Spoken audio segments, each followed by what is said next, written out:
प्रभु तेरी वाणी जीवन की रोटी, नैनों की ज्योति अंधेरा मिटाती।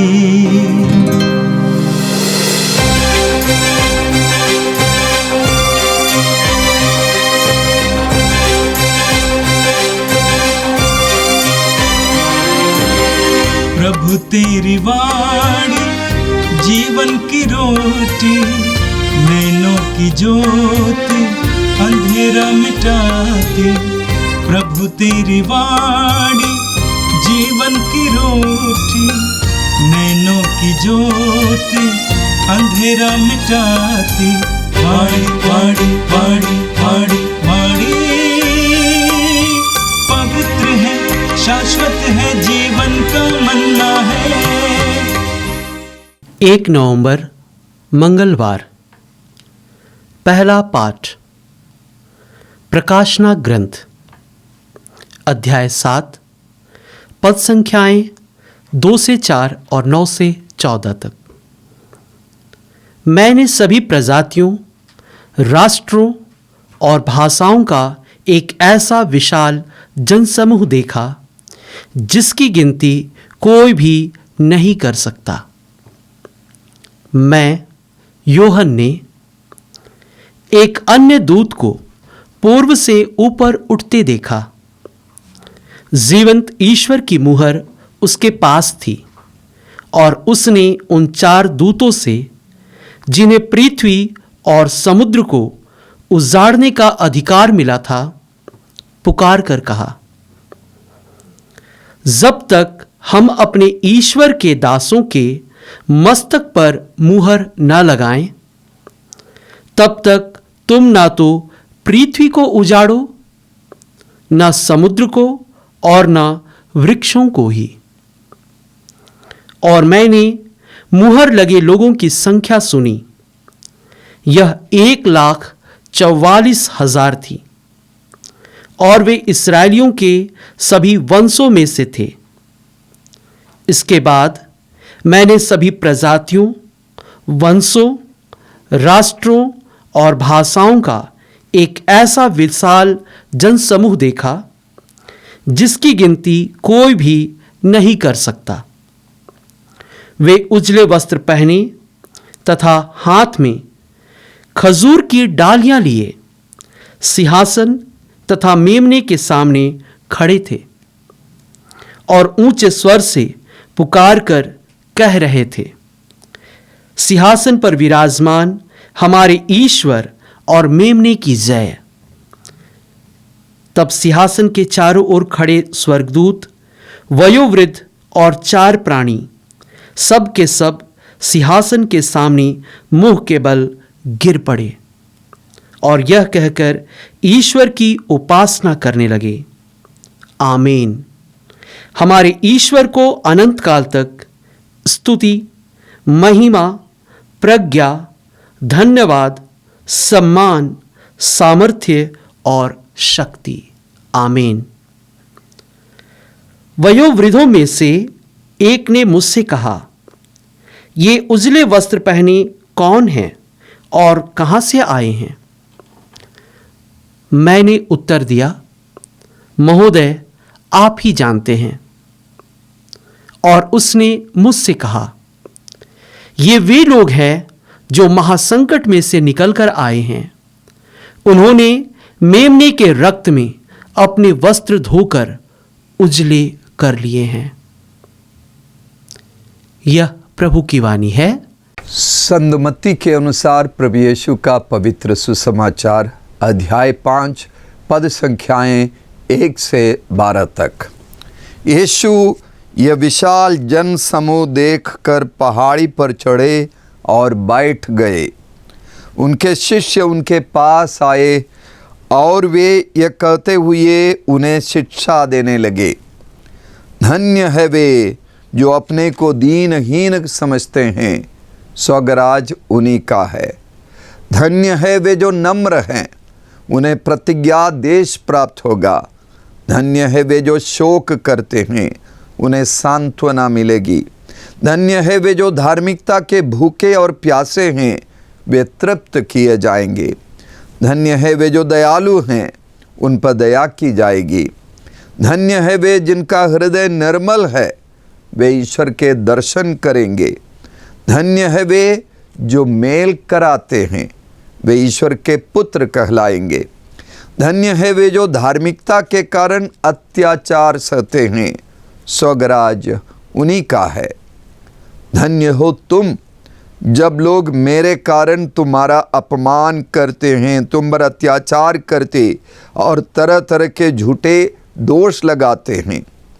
खुश हो और आनंद मनावो, स्वर्ग में तुम्हें महान पुरस्कार प्राप्त होगा।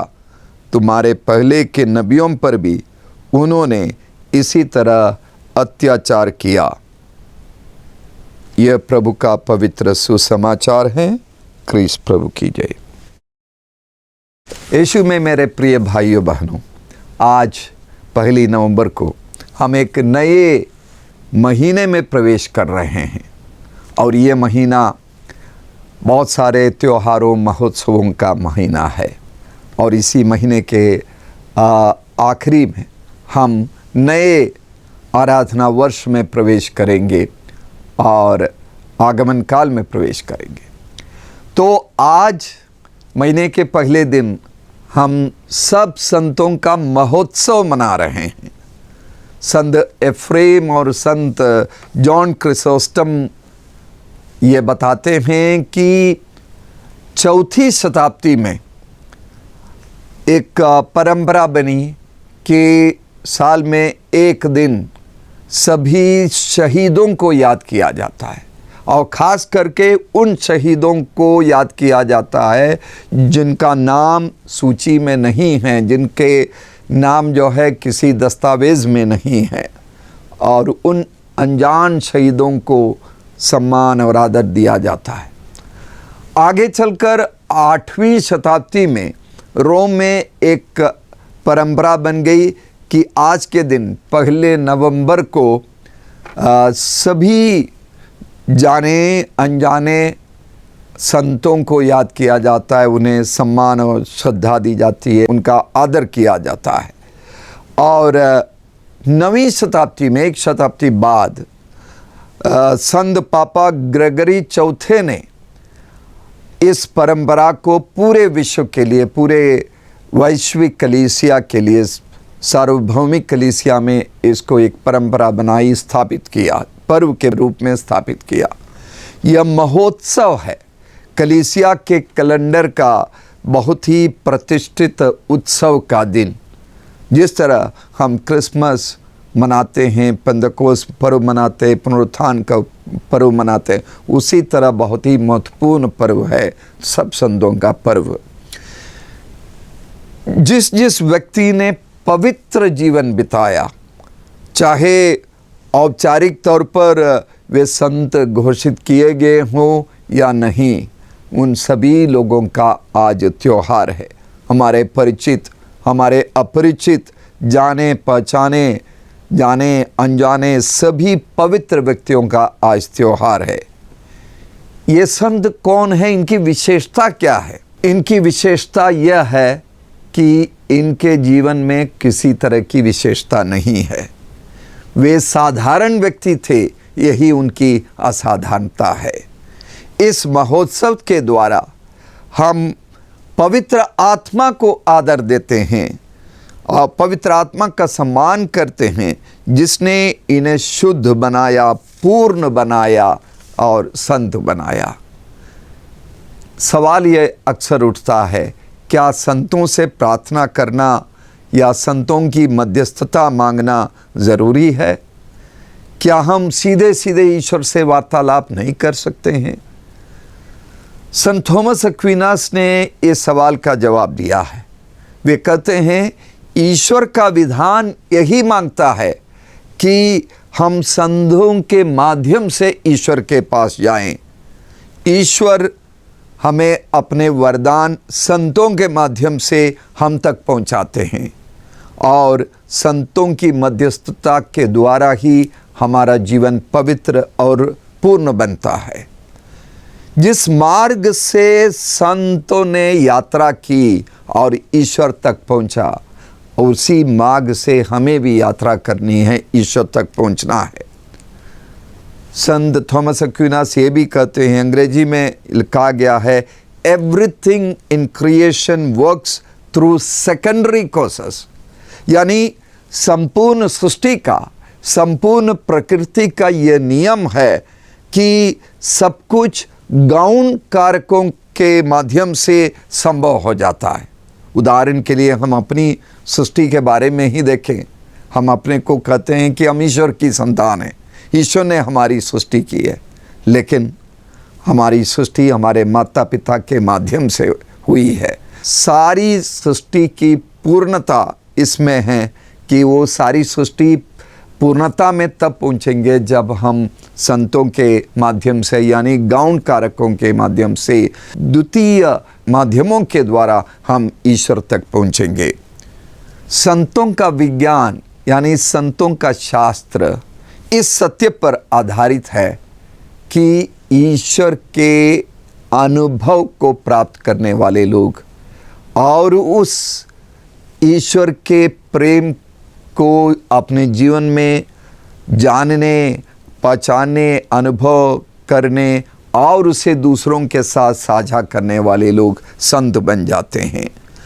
संत अल्फोंस कहते हैं कि जो व्यक्ति अपने हृदय में पवित्रता को पाने की चाहत नहीं रखता, वो मसीही हो सकता है, लेकिन वो अच्छा मसीही यानी बेहतर मसीही नहीं हो सकता।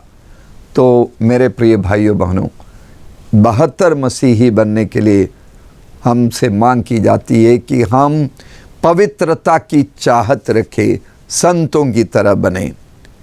ट्रेंड के अधिवेशन ने कहा कि ईश्वर असंभव की मांग नहीं करता, हमसे जो संभव हो उसे करने की आज्ञा ईश्वर हमें देता है, असंभव को करने को नहीं। और संत वे व्यक्ति हैं जिन्होंने संभव को संपन्न किया। संभव को संभव बनाने के लिए ईश्वर स्वयं हमारी मदद करता है, पवित्र आत्मा हमारी मदद करता है। संतों ने जिस तरह पवित्र आत्मा की मदद से संभव को संभव बनाया अपने जीवन में, वही कार्य हमें भी करना है। आविला की संत तेरेसा कहती है कि सारे अच्छे कार्यों के लिए ईश्वर पुरस्कृत करता है और इसी जीवन में पुरस्कृत करता है। संत अल्फोंस हमसे कहते हैं, यदि हम ईश्वर के प्रति शिकायत करेंगे, हम कुड़कुड़ाएंगे, तो हम कैसे आशा कर सकते हैं कि वो उदारता से हमें कृपाएं देंगे। स्वर्ग में मौजूद अधिकांश संतों ने साधारण जीवन जिया। वे शादीशुदा लोग थे, पारिवारिक जीवन बिताते थे, रोज़मर्रा के कार्यों को करते थे और वे संत बन गए। हाँ, हमारे कैलेंडर में ज़्यादातर लोगों का नाम जिन पढ़ते हैं वे मठों में निवास करने वाले लोग थे, क्योंकि हमें उनके बारे में ज़्यादा मालूम है आधिकारिक तौर पर। तो पवित्रता जो है मठों के दीवारों तक सीमित नहीं है। जो लोग रोज़मर्रा के जीवन में कठिनाइयों का सामना करते हुए, तकलीफ़ों को से जूझते हुए अपने क्रिस्तीय जीवन को, क्रिस्तीय बुलाहट को जिया, वही संत है। आज हम उन सभी संतों को याद करें, हमारे पूर्वजों को याद करें जिन्होंने अपने विश्वास को जिया, अपनी मुसीबतों में, तकलीफ़ों के बावजूद पवित्र जीवन जिया है। हम उन लोगों को भी याद करें जो अभी इस वर्तमान समय में हमारी दुनिया में रहते हैं, तकलीफ़ों का सामना करते हुए विश्वास के लिए संघर्ष करते हैं, जो जेलों में बंद हैं, जो दूसरों के द्वारा उत्पीड़ित हैं, जो शोषण के शिकार हैं, वे भी संत हैं। उन सब के लिए भी आज हम प्रार्थना करें, उनका भी सम्मान करें। आज का पहला पाठ जो संत योहन के पहले पत्र से लिया गया है, उसमें योहन कहते हैं, हम जानते हैं कि जब ईश्वर का पुत्र प्रकट होगा तो हम उसके सदृश बन जाएंगे, क्योंकि हम उसे वैसा ही देखेंगे जैसा कि वो वास्तव में हैं। और वो वास्तव में कैसा है? इसके जवाब में संत यूहन्ना कहते हैं, अब हम ईश्वर की संतान हैं, किंतु ये अभी तक प्रकट नहीं हुआ है कि हम क्या बनेंगे। तो हम ईश्वर की संतान हैं, यही सत्यता है, हम वही यही है। और हमें अपना ये जीवन जीने के लिए ईश्वर की ओर लौटना होगा, और इसके लिए ज़रूरी है कि हम शुद्धता के जीवन बिताएं। यूहन्ना जब अपना पत्र लिख रहे थे, वो उत्पीड़न का दौर था, और यूनानी विचारधारा, यूनानी फ़लसफ़ा ज़्यादा ज़ोरों पर था। वो क्या था? लोग कहते थे कि हम ईश्वर जैसे ही हैं, और हमारी नैतिकता, हमारा जीवन जैसा हो, शुद्ध हो अशुद्ध हो, ये कोई मायना नहीं रखता, हम सभी ईश्वर जैसे बन जाएंगे। इसके जवाब में यूहन्ना ये बात कर रहे हैं, और ये कह रहे हैं कि हमारे लिए ईश्वर की कृपा ही सब कुछ है, और ईश्वर की कृपा के माध्यम से हम स्वर्ग में पहुंचेंगे, और इसके लिए शुद्धता की ज़रूरत है। आज का सुसमाचार, जिसे हम पर्वत प्रवचन या आशीर्वचन कहते हैं, इसमें यीशु हमें एक लंबी सूची देते हैं। इस आशीर्वचन के हर वाक्य का पहला भाग यीशु के अपने जीवन के बारे में है, उनकी पीड़ा, उनकी मृत्यु, और उनके जीवन में उन्होंने जो कुछ झेला है, इन सब बातों के बारे में। और दूसरा भाग यीशु की मृत्यु के बाद पुनरुत्थान और स्वर्गीय आनंद के बारे में है।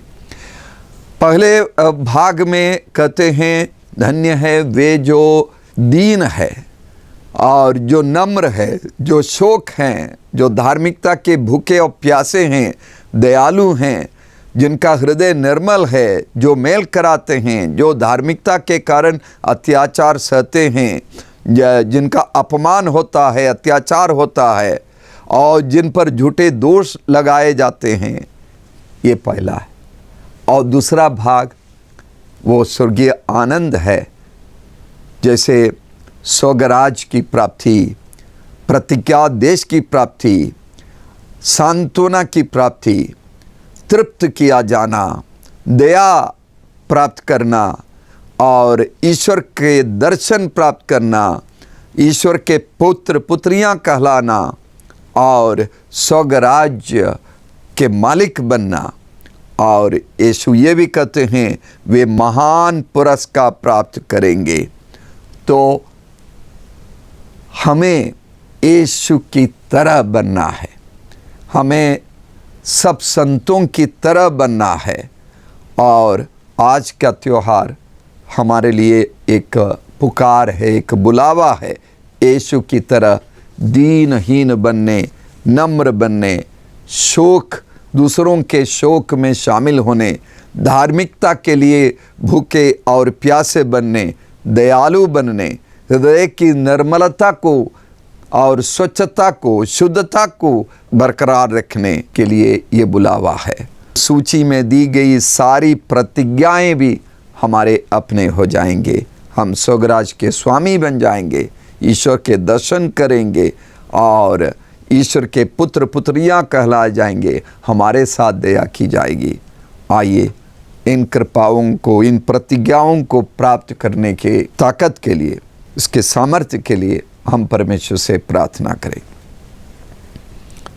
सर्वशक्तिमान प्रेमी पिता ईश्वर, हम तुझे धन्यवाद देते हैं सारे संतों के लिए, और संत जीवन जीने के तेरे बुलाहट के लिए हम धन्यवाद देते हैं।